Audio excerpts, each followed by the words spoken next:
Hello, everyone. Welcome to the Divorce View Talk Show. Hi, it's Joanie Winberg with my co-host, Rosalind Sedacca, and we're known as the Divorce View Mentor Team.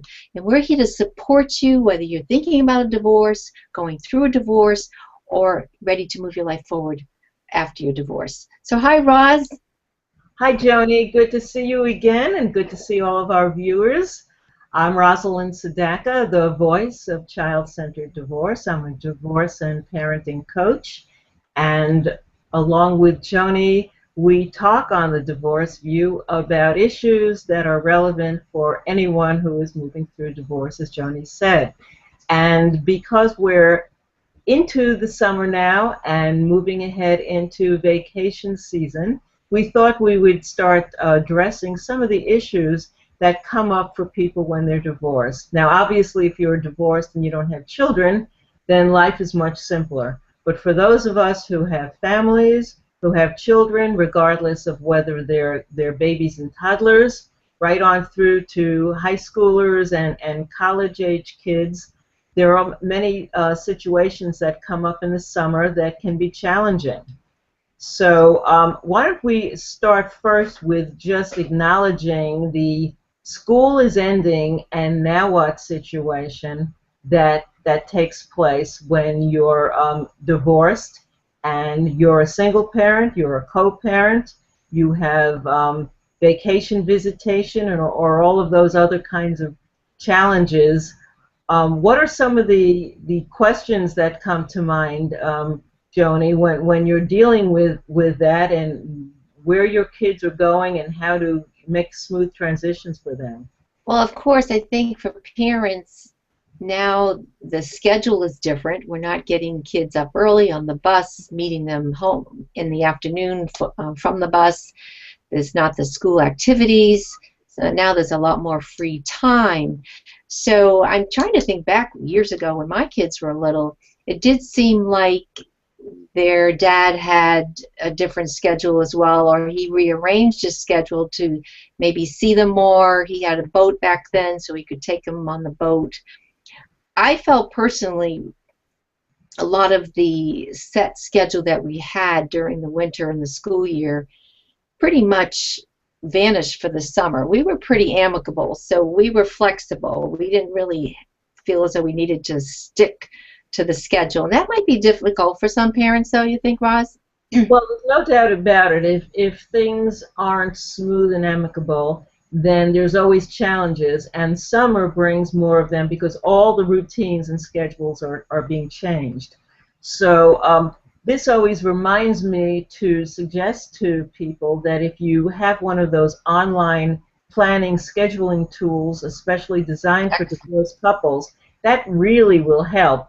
One that I highly recommend is coparentplanner.com, and there are many to choose from, but what they all do is give you places to not only schedule on calendars about who's doing what when, who's taking the kids when, whose vacation is starting when, but also enabling you to email and communicate with one another and have it all in writing, so that there's no one can say, oh, you didn't tell me, or I thought it was this or that. It really reduces conflict and eliminates a lot of the misunderstandings and miscommunications. And many of my clients say to me that by avoiding a lot of the phone calls, they avoid the tension of new arguments taking place or bringing up what happened 6 weeks ago in another argument. So if you don't have talking to each other and it's all done electronically, it really does clean up the situation and minimize a lot of the, oh, I didn't know and it's all your fault. So I think even looking at a bigger picture here is that I think parents really, really need to remember that this is not their summer, this is the kids' summer. So if my kids are 5 and 6, what's the biggest thing I want to do? I want them to remember this summer as fun, and we did great things. And so, you know, the parents really, really have to take the step back and say, I'm going to be an adult here, so I'm not going to take everything personal.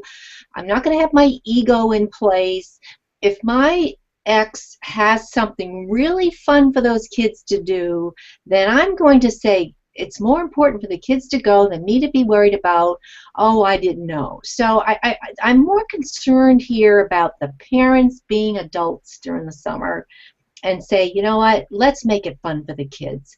And I'm not going to personally do something to you to irritate you, but if there is something important, and talk about it up front amongst yourselves, if there's something great coming up that would be fun for the kids, let's give each other permission to say, you know, let's go, or I'd like to take the kids here. Would you mind? Exactly. Would you say that's important, I Roz? think that's great advice and important advice, and it's what I know both of us did, and it worked out successfully because there's always unexpected things that happen, and I always remind my clients that when you're more amicable about doing favors when the unexpected happens, then your ex is more likely to do that back in return, and then you start in a positive spiral upward into cooperative co-parenting. So Absolutely. I remember having that tone. I watched my tone. I was low key. I was being kind and considerate. I was taking the high road. I was being the role model. And I just said, would you mind if I took the kids, because this is coming up, this would be a lot of fun, and if there's something for you, just let me know. I'd be happy to rearrange my schedule.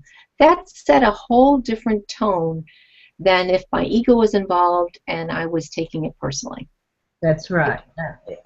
It makes a huge difference. And of course, when the kids see you cooperating and getting along, it's such a relief for them. They could just sigh relief because they're not filled in a tense environment, and then they could relax and go ahead and enjoy whatever is taking place. Now, there's also the scheduling of vacations, which can be large expanses of time when, which is very different. It may be that one or both parents have the kids for longer periods of time in a piece of time in a row, and so things happen when everyone is not used to it. The kids may not be used to it. The parent may not be used to it. And again, you want to be able to make calls and text and communicate and use video messaging, because one parent can feel very lonely when suddenly there's an interval of time where the children are not around and you're used to it. So we're so fortunate to have tools and technologies today that really can be effective for staying connected to your kids, especially the littler ones who are more used to having your presence around. And I always suggest different kinds of games, like how many this kind of store or car or this kind of place did you pass while you were traveling in the car for those many hours, and counting them up so that you have something to talk about.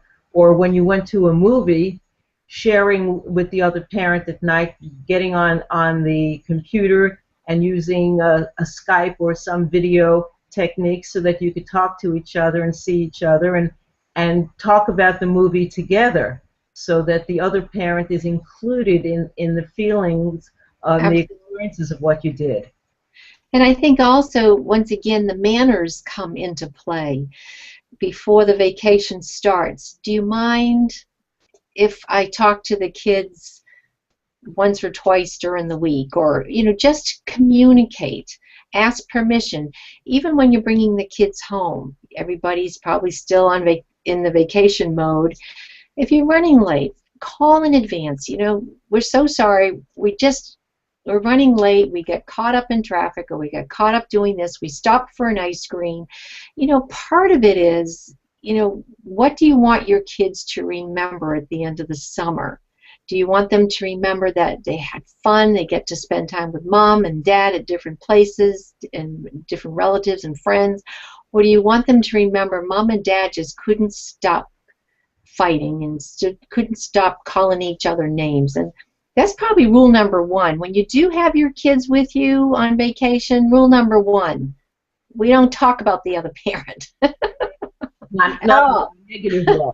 Yeah, we could talk about the other parent and we could stay connected, but yes, we don't say anything negative. Insulting. We don't stress the kids out. I loved your bringing up manners. I think that's so important. And even if you have an ex who really is an SOB, who hasn't been cooperative, I think they're more likely to behave better when you show and model that for them, of a respectful way of asking and questioning and breaking rules and being flexible and bending over with boundaries and all the rest of that. It just makes parenting easier. And it's what you did when you were together as parents. Mm. You know, all of parenting is filled with unexpected things and opportunities where you can be role models for your kids. So do you want to be showing your kids the way two adults can behave in a civilized way? Or do you want to be role modeling ugly, dark experiences for them that they take away? The choice is always yours.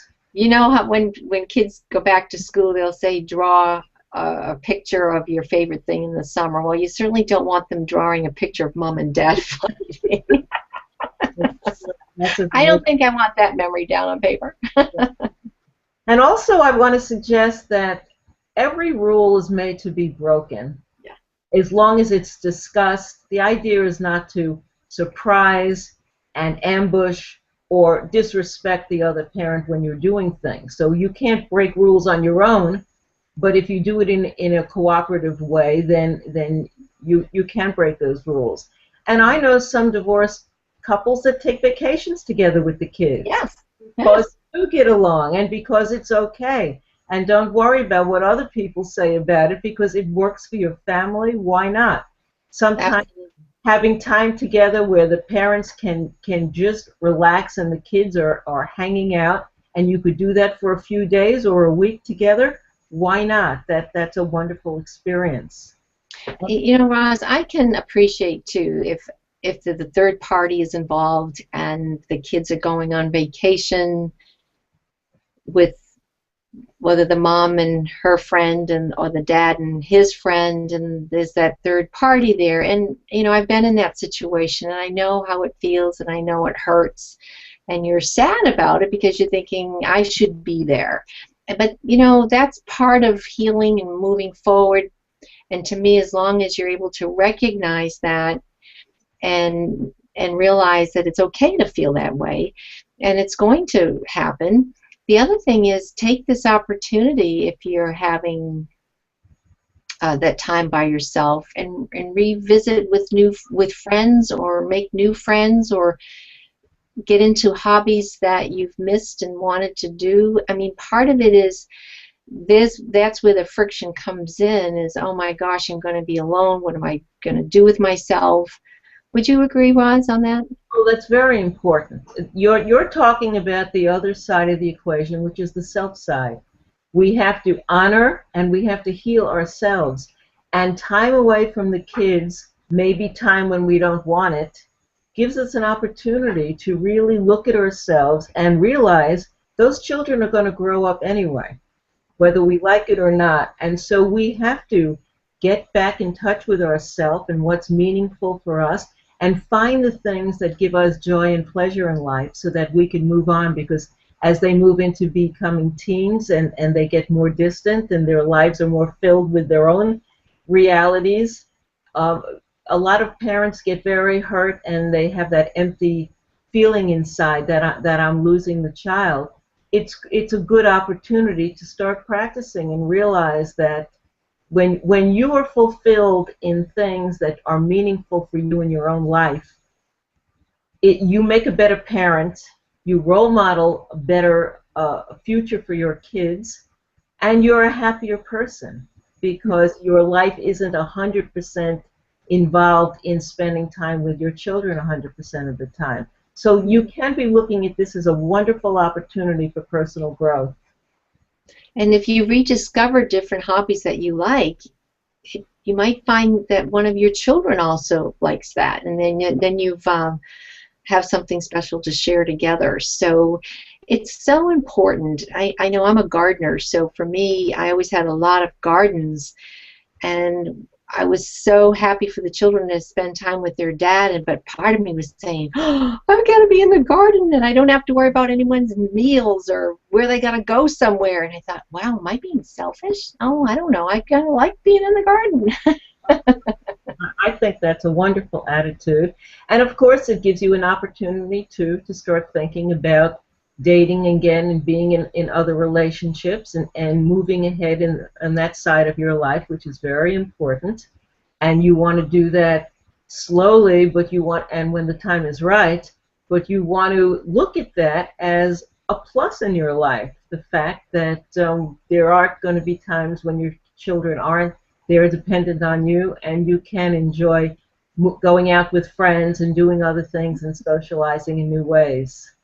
I had one of my clients said, you know, it wasn't a complicated thing. I kept it pretty simple.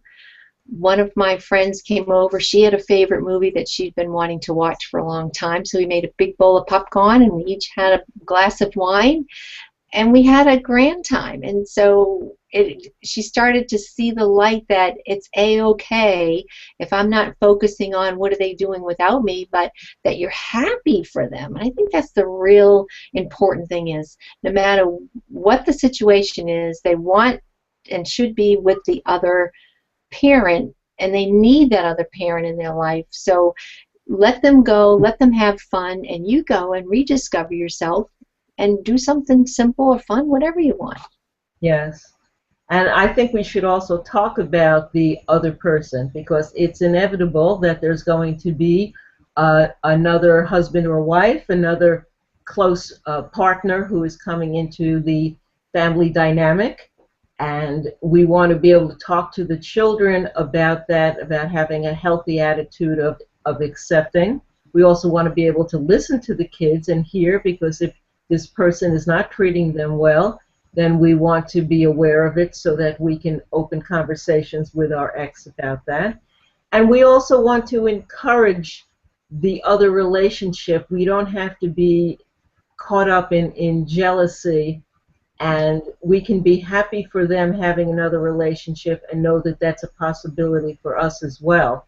So talking civilly and respectfully to the other person, getting to know them, telling them things about how to get along with your children and making it easier for them is something that's important, because in the end your kids benefit. They benefit from smoother, more harmonious relationships. All of this is about your kids having an easier life after divorce. They didn't ask for the divorce, and this is what they're given. But we have opportunities to make it better for them, or to make their lives more hell. And we have to think about that all the way through. And so the kind of communication skills that Joanie teaches as an expert in communication, those are the kinds of things that are really helpful in muddling through sticky situations, because they come up, but handling it with diplomacy and respect, so that you're paving the way for a future of long-term relationships. Even if this other party disappears, someone will replace them before very long. And so we have to learn those skills, don't you think? Yeah, absolutely. I think part of it too is just to be conscious of what you're feeling, and like I said before, it's okay. You may feel sad, you may feel lonely, but flip the coin and say, okay, this is how it is. Now what's working? What are the good things going on here that I can focus on? And I remember saying that to myself, well, I guess I don't have to worry about dinner tonight. I can go out and have dinner if I want, so focusing on those things, but also focusing once again on the kids having a good summer, and being aware of your ego kicking in there, that little green monster kicking in there. And really, the more conscious you are of that, the more you'll be able to deal with it. But also be conscious of the hot buttons of your ex. And this is some of the things that I do with the communication skills and Roz that you mentioned. When you get to really know your hot buttons, and you really get to know your ex's hot buttons, you have a choice to avoid those or press them. Mm-hmm.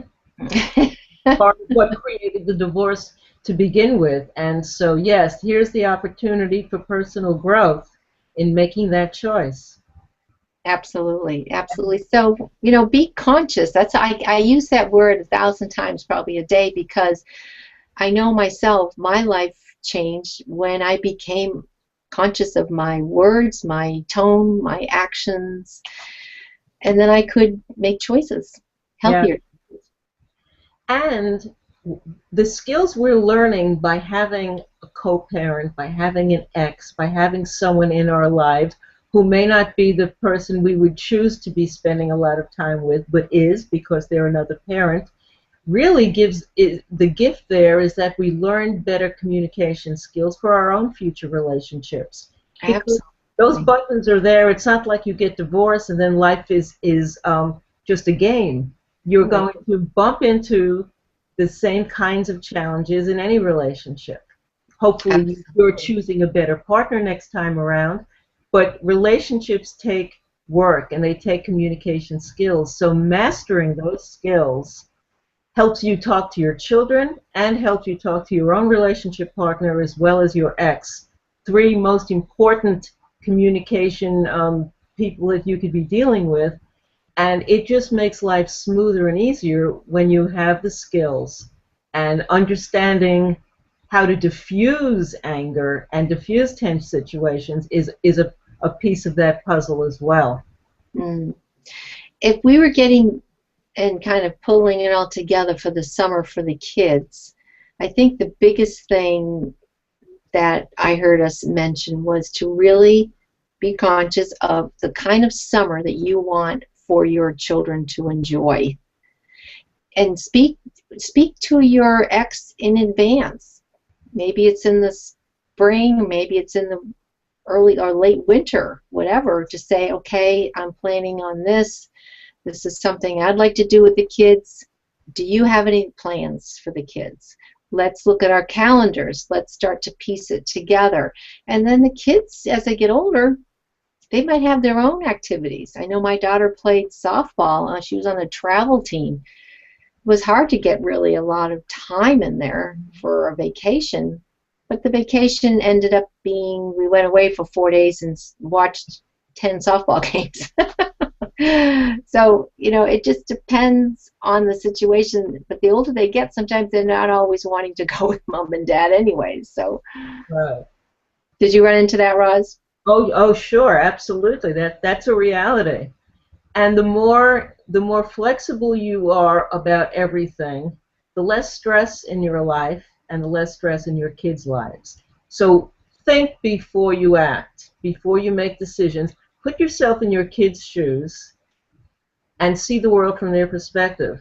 And if you Mhm. put yourself in your ex's shoes, you may not agree with them, but if you understand where they're coming from, then it may help to in the conversation and communication you have.